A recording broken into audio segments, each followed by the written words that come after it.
team to move forward. Dr. Yarborough, Dr. Elmendorf, I apologize, and Miss Julie Forbes at this time. And Dr. Boswell McComas.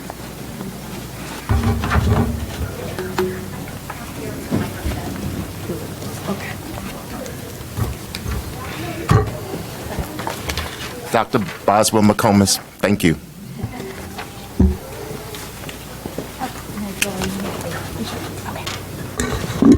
Thank you, Dr. Woods. I thought we had a microphone back there. Good evening. Yes, sir. Good evening. So we're starting with virtual learning program, correct? Correct. All right. All right. Good evening, Chair Lichter, Vice Chair Harvey, members of the Board of Education, Dr. Williams. We are pleased to be able to provide an update as requested on virtual learning programs. Next slide, please. As you know, Baltimore County Public Schools has a long history of providing virtual learning opportunities to students in secondary schools, primarily through e-learning. All LEAs in the state of Maryland were directed to provide a systematic response to meet the needs of the pandemic. Our virtual learning program was funded with one-time ESSER funds, and the original plan included funding for FY22 and FY23. Although the program was scheduled to sunset in FY24, options to sustain safe and supportive environments, student support for those with physical and mental health needs, administrative placements, staffing shortages in schools, and family preferences pointed towards the need to continue VLP for FY24. The cost of our current VLP program is $16.5 million. The proposed cost for FY24 would be $6.6 million. In a moment, we will share updated details that include enrollment for students and additional supports. We acknowledge that VLP is a program that many families find useful. We are committed to continuing it. As the earlier speaker from VLP mentioned, we too support creating an environment that is safe, healthy, and where all students are able to achieve improved grades. Next slide, please. In response to a question posed last meeting regarding the cost of VLP, you'll note on this slide the current cost to fund the proposed costs. Students that are in the virtual learning program are co-enrolled in both the homeschool and the virtual learning program.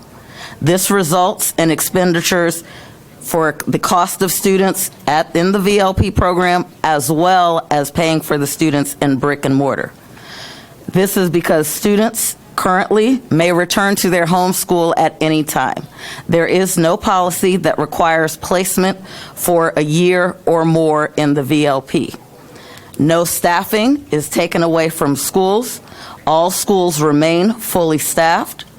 Our school enrollment varies anywhere from schools having 1 student that attends the VLP to 38 students that attend the VLP, with the exception of the 8 schools that we provide staffing relief to. Those 8 schools include 2 middle schools and 6 high schools for this current year. As we consider the serious impact of the upcoming federal fiscal cliff, this revised plan that we are providing this evening allows us to meet the needs of all current families and create a reduced staffing model from 126 teacher-level staff to approximately 68 that can be sustained in the future and lessen the impact of the cliff in 2025. Next slide, please.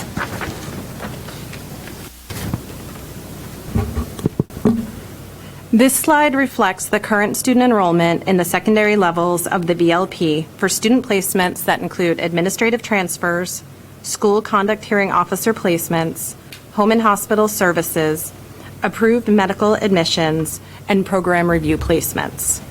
At this time, there are approximately 54 students enrolled in the middle school VLP and 55 in the high school VLP for these various placements. Projecting ahead, we anticipate the need to hold at least 75 seats per secondary level based on current enrollment trends. Next slide, please. The table on the left shows the current enrollment by grade level. There is a column for students who are enrolled through one of the placements we just discussed, and the voluntary column reflects full-time students who are voluntarily enrolled with the VLP. When looking ahead to the next school year, we look at the enrollment for students in a grade level and project it to the next grade level. For example, the current third grade students will be enrolled in fourth grade next year. Based on this, there are approximately 930 student seats needed. We recognize that some students and families may opt to return to their in-person school, so these enrollment numbers may decrease, but this provides a placeholder. Next slide, please. Thank you, Ms. Forbes. Based on the feedback that we received at our last meeting, we are sharing a revised proposal for VLP in 23-24. The 2023-2024 VLP will include grades 4 through 12, which would allow VLP students who are currently enrolled in grades 3 through 11 to maintain their full-time enrollment in VLP in 2023-2024 school year if they so choose. VLP students who are currently enrolled in grades 1 or 2 will transition back to in-person learning for the 23-24 school year. For students who transition back to their schools of primary enrollment, as we shared last time, it is our absolute goal to ensure that they are supported in this process. VLP staff will share articulation information with staff at each child's primary school of enrollment to schedule their classes and related services. The program will also continue to accommodate student placement decisions. Providing staffing support to brick and mortar schools has been a critical component of this year's VLP and is a strategy we plan to continue by working proactively with schools to determine vacancies that are not likely to be filled and then leveraging the unique nature of the centralized environment of the virtual learning program to staff the identified courses up to 15 teachers. Next slide, please.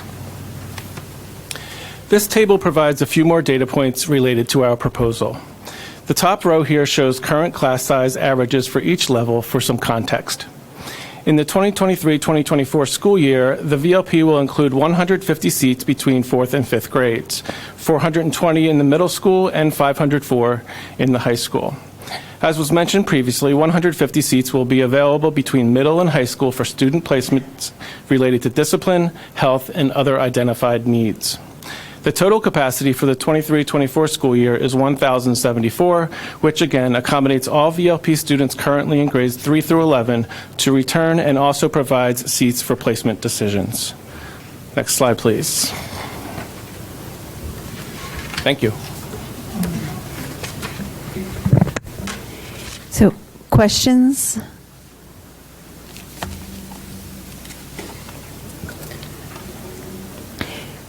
Ms. Dominowski? So this is with the current 6.7 budget that we already have?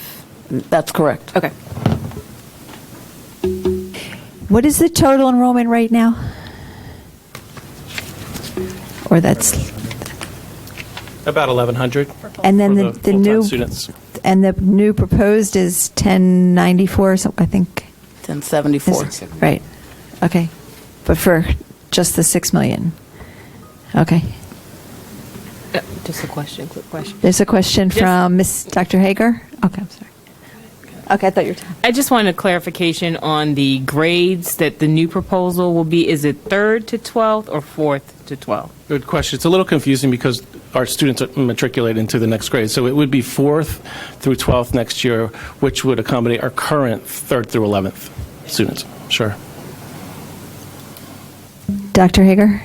I have a concrete question and a philosophical question. The first one is the concrete question. So is the cost savings come because they're no longer co-enrolled with their brick and mortar school? Is that why we're saving from last time? Well, one of the primary reasons that there's a cost savings is because when we talk about staffing relief, we're talking about working proactively with schools to identify what needs they might have and then using that FTE in the VLP. Currently, we use VLP staffing to accommodate staffing relief, so we wouldn't have to do that. So that provides a lot more space in the staffing. So now if a substitute is needed and instead of pulling from a teacher from the VLP, students would sit in a classroom and log on online? They do that currently, and we use current VLP staffing to do that. And next year, we're proposing that we would continue to do that, but we would use the staffing from the school in which we are providing the staffing relief. Can I, Dr. Hager, if I could provide a little more additional information. So, for example, School X has a chemistry vacancy. This year, we were using ESSER funding to pay for a VLP teacher. A long-term substitute would supervise the students, or whatever, whoever the school identified would supervise the students daily. But the VLP teacher that was paid using ESSER funding was providing the daily instruction, was doing the assessments, was providing that feedback. In this revised model, School X, working with the office, would identify, we need a chemistry teacher for next year. They have that chemistry allocation using operating funds. So we would secure that teacher for them. VLP gives greater flexibility because a neighboring school might also need some chemistry relief, but the funding no longer is coming from the ESSER grant funds. And so therefore, we're not contributing to the cliff, and we're using the funding that's already allocated for the students based on the number of students that attend that school. I think I follow that logic. Okay. All right, here's my big philosophical question I've been thinking about a lot with this. I appreciate the breakdown between the 150 students with the different medical need placements and administrative placements. And to me, that's a great way to use the VLP. That makes a lot of sense to me. I get hung up a bit on the 900 choice kids. So these are, like, we're not a school choice district, yet we're allowing families to make a choice about sending their children to school in different settings. And I guess that's my philosophical stance, where I'm not quite sure I feel okay with that concept. Is that how you see it too, or do you see a different rationale? That's a great question. Thank you. I would just say that what we're trying to do is make sure that we can continue to provide a virtual opportunity for students who are already enrolled. So the choice that they made was back to 2 falls ago, and we're trying to accommodate the fact that they're currently enrolled and continue with enrollment. So there isn't an open enrollment option at this point where people could choose to come into the virtual learning program. Mr. McMillian? I'm trying to understand this. So the new program is going to cost $10 million less. However, you found a way to provide the service to more students. Is that correct? Partially correct. So we have found a way to, one of the slides that I think Dr. Elmendorf, or actually Ms. Forb, went over, showed you the current class sizes. Currently, when you're using, ESSER funding, the way that the students went in and that they also had their seats in the traditional classroom, the class sizes were much smaller. If we're aligning the sections to the same guidance that we're using in brick and mortar, we're able to actualize some cost savings there. So you look at that as a portion of the cost savings, you put that together with the staffing relief that we're providing to identified schools where we were using previously ESSER funding as opposed to operating budget that we've already included in those budgets for schools. And it's putting those two things together that allows us to serve these students in this way. You're welcome. Ms. Dominowski? Just to follow up on Ms. Hager's comment about the choice, the kids that have chosen to be in VLP, this will be their final year, and they will be notified that they will have to go back. This is the final year of VLP for choosing to be in VLP. Will we still be allowed? Will VLP still be allowed for the appointments, as far as if for medical or administrative or whatever reason? Am I clarifying that well? If I'm hearing you correct, Dr. McComb. Sorry. Thank you. Thank you, Ms. Dominowski. It's a great question, because we really will, and we know that there's interest in a virtual option for the long haul, right? And so I think Dr. Yarborough's thoughtful way of finding additional ways to leverage available FTEs to help us with next year is part of the work that we're going to have to do next fall. We're going to have to seriously look at how do we provide a long-term solution that meets the needs of our school system. So I think it's clear that we have a need. We have something similar to that in e-learning, and we're talking about what is the long-term evolution of these two programs to make sure that we have that versatility. You know, once we have that versatility, which we've learned this year and we're extending into next year, we certainly don't want to take that versatility away, but we want to be as forward-thinking with our families as possible around their needs and transparent with them around what we have to offer. So long story short, it's really something we're going to have to determine because that will affect the following budget cycle. And as Dr. Yarborough said, and we all know, that we're going to have to reconcile the things that we currently have benefit from the ESSER grants with our FY25 budget.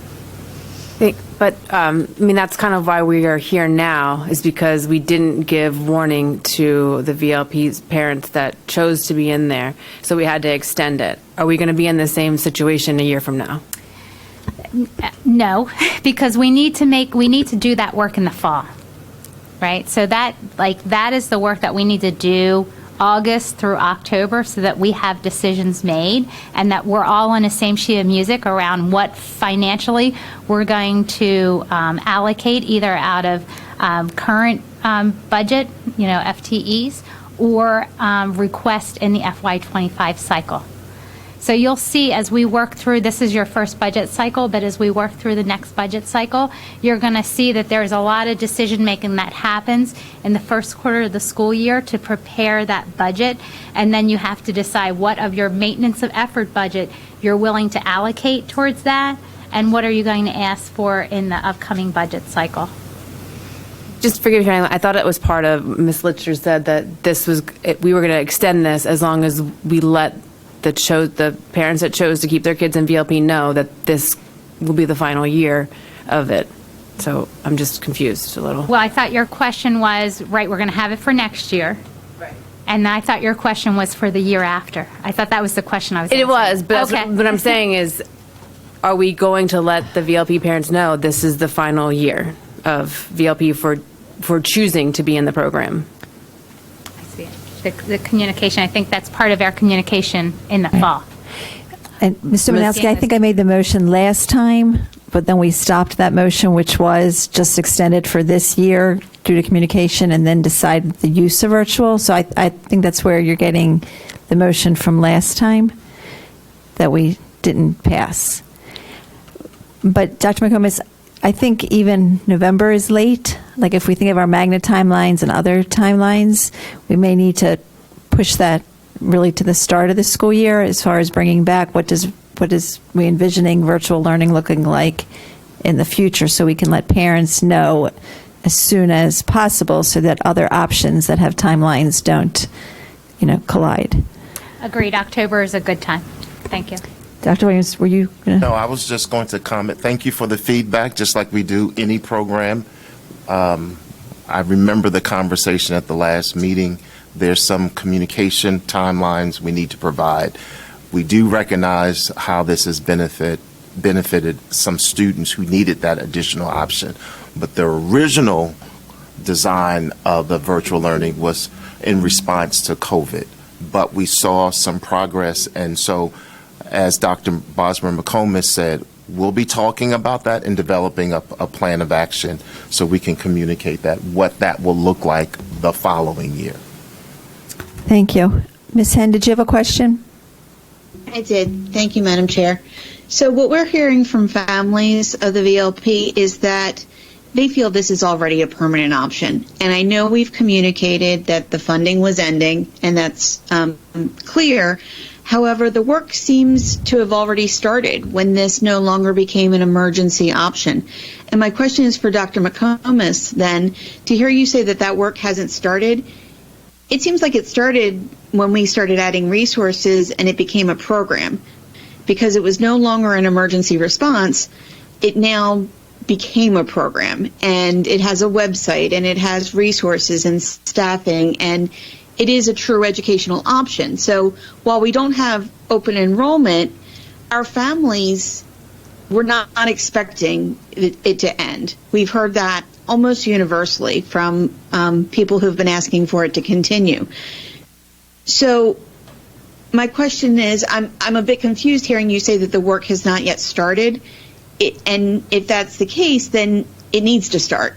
And it needs to start immediately, because we need to know what's going to happen with this program. And I agree that it feels like it's going to evolve to become a permanent option, and the board needs to be part of those discussions. So could you comment on what you see as the next steps, and where do we go from here? And I certainly agree with Ms. Domanowski that we have to set expectations, and we cannot wait until the fall. Thank you. Absolutely. Thank you, Ms. Henn, for the opportunity to clarify. So when I say the work's not yet begun, I don't mean that our team, we've had many conversations over the last 18 months around the evolution of VLP and to what extent and when, at what point does VLP become a permanent part of our school portfolio, or at what point do we sunset it because the crisis from which it was born is over. So we have talked about many different evolutions, and we have options that we could discuss. What I mean by that work beginning is it is fundamentally, at this point, a financial decision. And so that annual budget cycle, typically what happens is my teams and I begin discussing budget needs in July each year. And so typically our chiefs work through their budget process requests through the July, August, and September. In October and November, we're able to then put forward our budget proposals, and that work continues. The budget process is 12 months long. And so when I say that work has not yet begun, it's really the discussion around the financial decisions that would support it. We as a community at the end of the day have two options to think about long-term funding, right? Because we know our current funding with the grant will go away. And so we have fundamentally two budget actions that we can do. We can, in each budget cycle, request FTEs to support this program. Or we would have to look at how we allocate the staff that's in our maintenance of effort budget, right? And so just as Dr. Yarborough has used some thoughtful way of saying if we have a school that meant a number of their students are participating in VLP and there's availability, we can tap into part of that FTE to help sustain this. So we're going to have to decide what is our budget strategy? Is it to leverage just the FTEs that we have in our maintenance of effort, and or are we going to request additional FTEs as part of our FY25 budget cycle? So I hope I clarified, Ms. Henn, that to me is what I was referring to when I said that work has to begin. It's really around that long-term financial decision making. In terms of the instructional program, we've had lots of conversations, and we're very proud of how the program has continued to be successful, and we continue to take very seriously this different format for teaching students. And I think there's clear support. Families are pleased. You've seen the data in some of our quarterly reports throughout the last 18 months. And so we're constantly looking to make sure that we're delivering a high-quality experience and focused on learning in this process. But fundamentally, as a community, if we are choosing to provide a long-term solution, we're going to have to find a long-term funding solution, and that's either maintenance of effort and or asking for additional FTEs to support it. So I hope I clarified, Ms. Henn. You did. Thank you very much for that clarification. And thank you also to Mr. Hartlove, because this was a discussion that the Budget Committee entertained, and I know it's a lot of work that's going to be involved in these discussions. I would just encourage you to continue to bring these thoughts to the board, and if you could allow us to provide input, that would be fantastic. But yes, it is a success story for the program that we're even having this conversation. So thank you, and thank you to everyone involved in the VLP. Thank you. And last comment on VLP, and then we're going to move on to another budget topic. Ms. Hassan. Thank you. So I think the discussion that we're having is absolutely essential, just because we're seeing, we're beginning to see different students' needs. We're beginning to see, the importance of the VLP and how we've really evolve the VLP from being, some emergency procedure to something, to a long-standing program. And on that topic, I think it's also important just to mention the options that we have with alternative education, such as the EDLP, such as e-learning, because as we discuss, funding the VLP and watching that almost phase out and shift to what we may intend or what we may, desire, it is important to support students and those opportunities to pursue alternatives, because that need is there. But the solution is more than just one program. So I implore you, I won't be here next year, so I implore you in the next upcoming budget cycle truly to consider all of these alternatives that we are very fortunate to have heard from parents, students, teachers, staff about the importance of the VLP and its necessity, and taking all of those comments and all of those needs and transforming it into this budget cycle as well as the upcoming budget cycle with additional alternatives. Thanks. Thank you. Dr. Williams, next topic. Yes, so thank you, team, for providing that update. Thank you, board, for your clarifying questions. Our next topic is on athletic